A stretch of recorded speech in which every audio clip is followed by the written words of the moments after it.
tout ce que je suis dans une infinie douceur. Et c'est de cet espace de disponibilité que la vie peut apparaître. Mais en fait, la vie, elle a toujours été là. Mais il y a de l'espace pour sentir ça. Dans sa manifestation qui va être à ta couleur spécifique. Et c'est ça qui est juste magnifique. C'est de laisser cette couleur de ce que nous sommes prendre sa forme, pas celle d'un autre, la nôtre.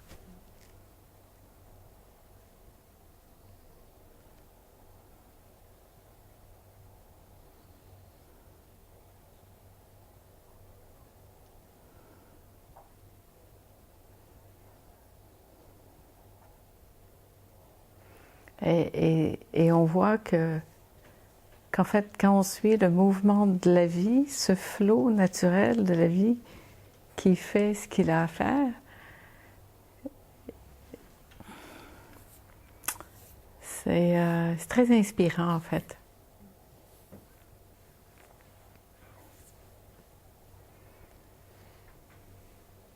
Et c'est là aussi qu'on peut se laisser surprendre parce qu'on ne sait pas.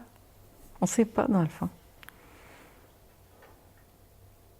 Et c'est une belle surprise de découvrir à chaque instant qu'est-ce qui se passe.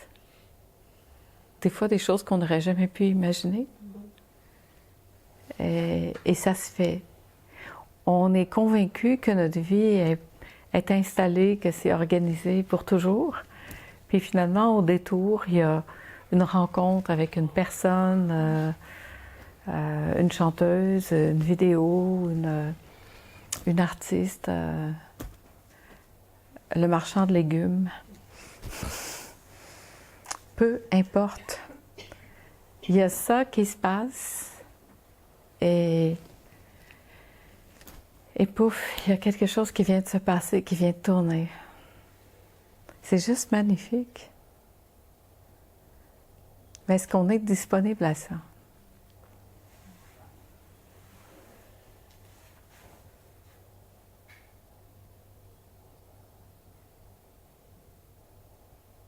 Ça m'a pris longtemps pour comprendre quand on dit il n'y a rien à faire.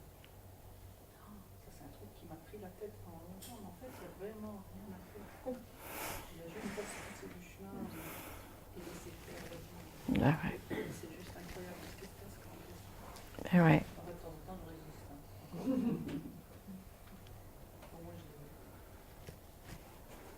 Moi, Mais c'est vrai, quand on comprend ça, quand on voit ça, ça change tout. Parce qu'en fait, il n'y a rien de différent. Parce que la vie, c'est la vie. Elle fait ce qu'elle a à faire. Et quand je m'enlève du chemin, c'est comme ça. Ça fait juste permettre au flot de la vie naturelle de prendre son chemin. Qui a toujours été là, d'ailleurs. Hein?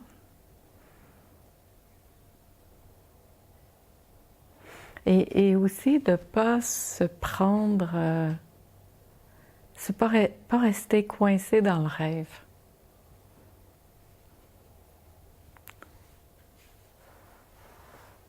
Vraiment pouvoir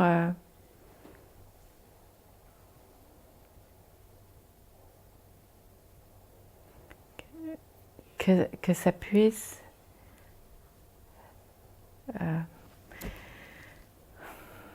voir que c'est un rêve.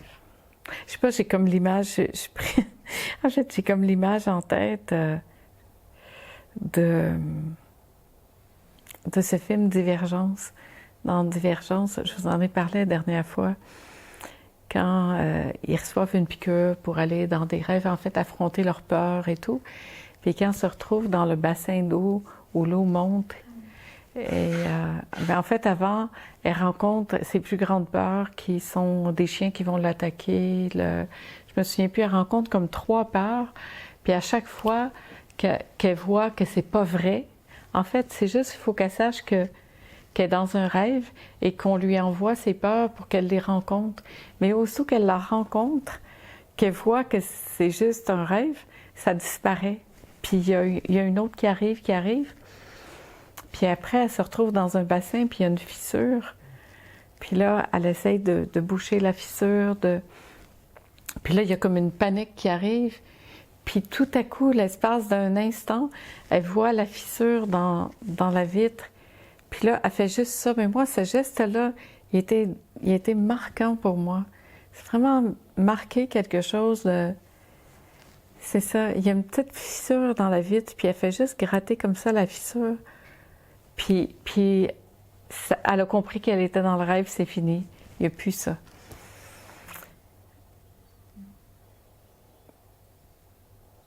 Et je pense que c'est aussi simple que ça. Donc, toucher une émotion, c'est aussi dire, je suis dans le rêve, je peux me réveiller de même. Ben oui. Sans rentrer dans un processus quelconque, ou juste être là, accueillir l'émotion comme on fait. Ben, Il me semble que c'est plus complexe que ça, ou c'est si facile à ce point-là? ben, je pense que c'est facile. Moi, je pense que c'est facile à ce point-là. Mais le processus de l'embrasser, c'est vite, hein? C'est pas plus de 3 minutes en général. Ça ne demande pas nécessairement, selon la circonstance, et ici, on peut le prendre le 3 à 5 minutes pour le regarder puis laisser bouger ça en soi. Mais ça dure rarement plus longtemps que ça, quand on dit vraiment oui à ce qui est. Mais quand tu es en société puis que tu sens que ça l'arrive, tu peux juste le voir tout de suite puis dire oui au lieu de dire non, puis au lieu de dire ça fait juste voir tout à coup ça, puis ça peut presque en rire tout de suite. Mais pour ça, peut-être que c'est vrai que d'avoir fait le processus avant quelquefois, mais ça n'a pas besoin de prendre 3 heures, 3 jours, 3 mois, 3 vies, 3 ans. Parce qu'en fait, c'est ce qu'on faisait en thérapie, on entretenait là, dans cette horizontalité. Mais aussitôt que la pensée se redresse comme ça, c'est comme quand tu mets le doigt ici, puis tu te rends compte que finalement, il y a une petite faille. Puis là, ça fait « Ah oui, c'est juste un rêve ». C'est puissant, ça a été très puissant pour moi, ce petit geste-là. C'est juste « Ah oui, c'est juste un rêve ».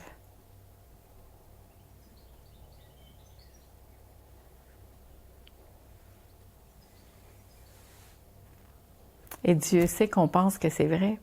Alors tu peux faire ça, là. C'est juste un rêve. C'est pas réel. C'est réel pour le personnage qui vit, qui croit que c'est vrai, puis qu'en plus, il va être le sauveur, puis trouver une solution, puis... Mais c'est juste un rêve. Tout ce qu'on a à faire, c'est de revenir ici. Parce que tout ce que je peux m'offrir et offrir au monde, je le mets entre guillemets parce que ça n'a aucun sens à quelque part, mais ça explique bien ce que je veux expliquer. Ben, je reviens à ça, dans l'amour. Parce qu'on n'offre rien, puis...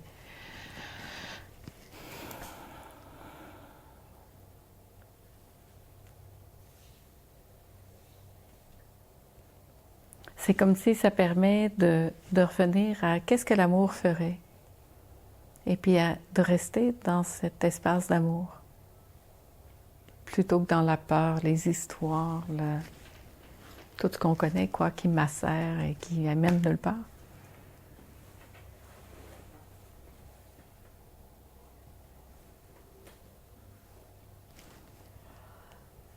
C'est juste un rêve.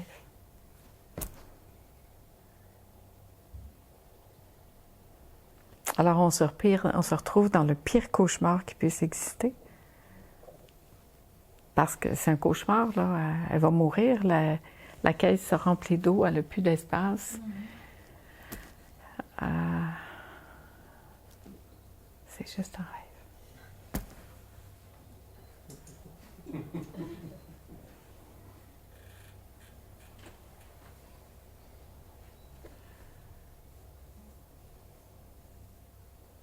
Il n'y a pas de quoi en faire tout un plat.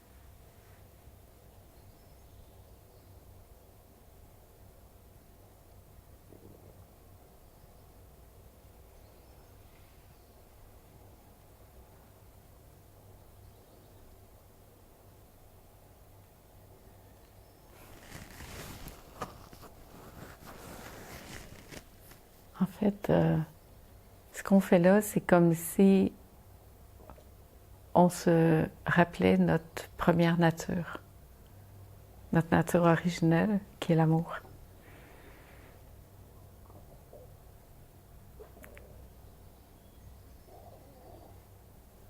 Ce que nous sommes véritablement.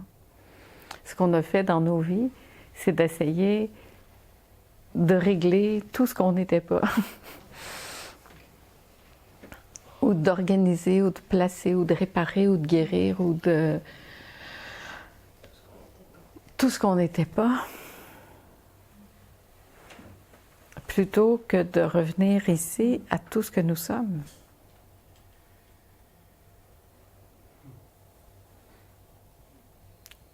C'est de l'occupation.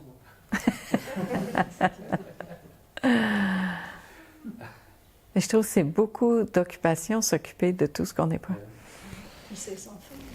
Puis c'est sans fin, c'est infini parce que aussitôt que tu finis de gratter ici, tu vas gratter là, tu vas gratter là, tu vas gratter là. Puis il y a toujours quelque chose parce que c'est un chemin sans fin. C'est intéressant sur le moment, ça fait du bien. Ça fait du bien temporairement parce que dans ce temporairement, on a comme une pause. On a comme une pause qui nous dit « Ah, ça y est, je suis libre. Ça y est, je suis guérie. » Puis pouf, il y a un autre bobo qui arrive. Et quand en fait, aller là dans ce que nous sommes véritablement et se souvenir et installer ça, c'est peut-être finalement ce qui est à faire.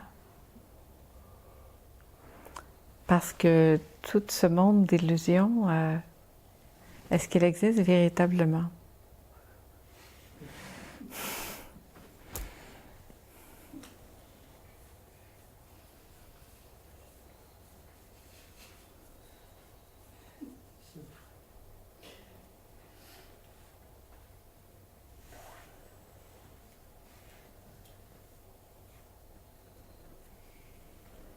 C'est étonnant de voir des gens qui sont pris dans des prisons, des accidents énormes, qui ne peuvent plus bouger,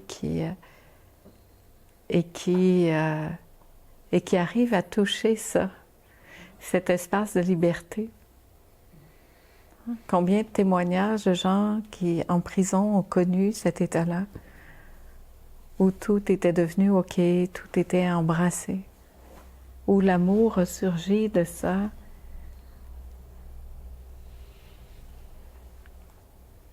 On voit qu'il n'y a pas de conditions extérieures, favorables ou défavorables, qui font que ça se passe ou non.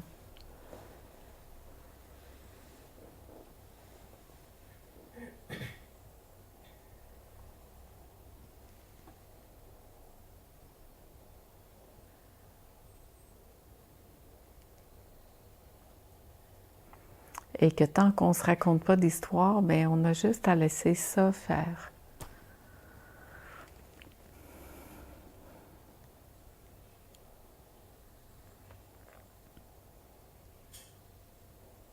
Très souvent, on ne sait pas comment ça va se passer. Et de toute façon, ça ne se passera jamais comme on avait prévu.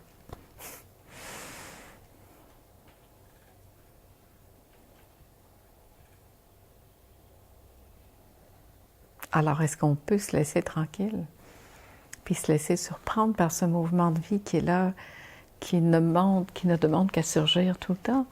Parce qu'en fait, c'est toujours là.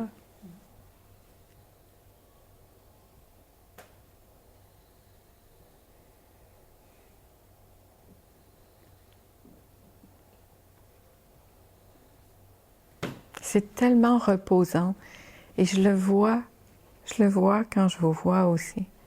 Comment ce repos profond fait toucher en même temps une fatigue énorme. Parce que ça aussi, je le vois. Le fait de se déposer, ça permet de rencontrer cette fatigue énorme qui est là. Mais cette fatigue énorme qui est là, c'est d'avoir été à contre-courant de ça. Donc, c'est pas ça qui nous épuise. C'est d'avoir résisté à ça si longtemps. Parce qu'après, des fois, on ne sait plus notre force physique, on ne sait plus... c'est pas une question de forme ou pas, c'est une question de se faire des histoires avec ça ou pas, puis de laisser après ça faire à la place.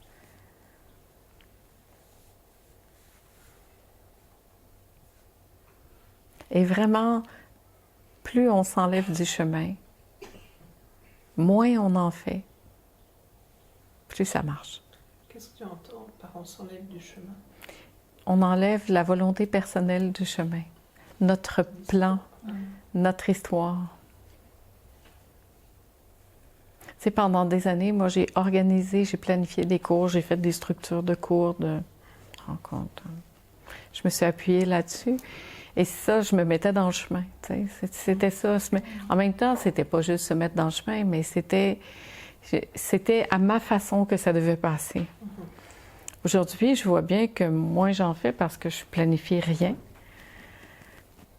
Bien, plus ça marche. Plus cette couleur-là, qui est spécifique, peut être là. Puis plus on peut goûter ça ensemble. Puis honnêtement, des fois, je ne sais pas comment ça se fait parce que des fois, même si je suis fatiguée ou pas bien ou malade, quand ça s'assoit là pour faire ça, ben ça le fait. Après, je ne sais plus qu'est-ce qui s'est fait, mais ça le fait. Parce que c'est plus personne qui fait ça. Bien, ça passe par une personne, mais ça passe par tous nous, en fait. C'est pas... Et c'est pour ça, ce matin, que je disais, je vois, j'observe que ce qui fatigue énormément, c'est l'émotionnel. Et on baigne dedans, puis on joue dedans, puis on patauge là-dedans. Mais tout cet émotionnel, cette émotivité, ces histoires-là qui se racontent, qui se jouent, c'est épuisant. Et ça nous fatigue, mais énormément. Alors, l'invitation, c'est vraiment de devenir des amoureux de la réalité. Pas de ce que s'est raconté, ni de ce qu'on nous a raconté, ni de ce qu'on a essayé de nous faire croire, ni de ce qu'on a voulu là, mais vraiment d'arriver à goûter ce flot qui est là en soi. Surtout, ne jamais mettre ça à l'extérieur, ne jamais écouter quelqu'un d'autre que soi. En fait, ce qu'on fait ensemble, c'est d'être en mesure d'arriver à sentir suffisamment bien ici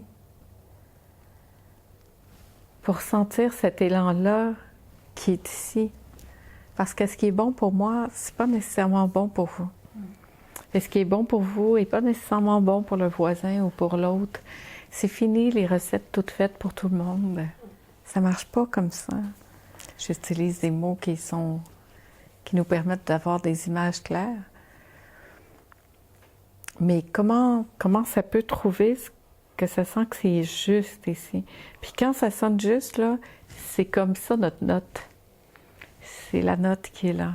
Puis des fois, il y a une première note qui arrive, puis là, on dit « Wow! » C'est comme... Puis là, je vais commencer à jouer cette note-là, puis pouf, c'est d'autres choses qui vont arriver. Puis de cette autre note, il peut y avoir aussi une autre note qui va arriver, parce que ça aussi, c'est en mouvement. Parce que ça aussi, quelquefois, je vois, les gens entendent leur note, ce qui leur est spécifique, puis là, ça l'arrive. Et puis là, ils disent « Oh non, c'était pas ça finalement. » Mais la vie, c'est le mouvement. Ça va toujours bouger. Il y a autre chose qui arrive tout le temps. Est-ce que je suis capable de juste me laisser surprendre par tout ça? Puis on ne sait même pas pourquoi on fait les choses. Puis d'un pas à un autre, on découvre en fait Il y a eu un gif à un moment donné qui était là, un dinosaure. Ça venait d'un film, je pense, qui chaque fois qu'il posait un pied, il y a des fleurs qui apparaissaient. Il posait un autre pied, puis des fleurs apparaissaient. Puis chaque pas était une floraison nouvelle, en fait. Mais est-ce qu'on peut vivre ça comme ça? Comme se permettre de voir cette floraison apparaître à chaque pas. Pas d'appréhender ce qui est là, pas de marcher parce que je veux trouver, mais de simplement se laisser émerveiller par ce qui apparaît à chaque instant.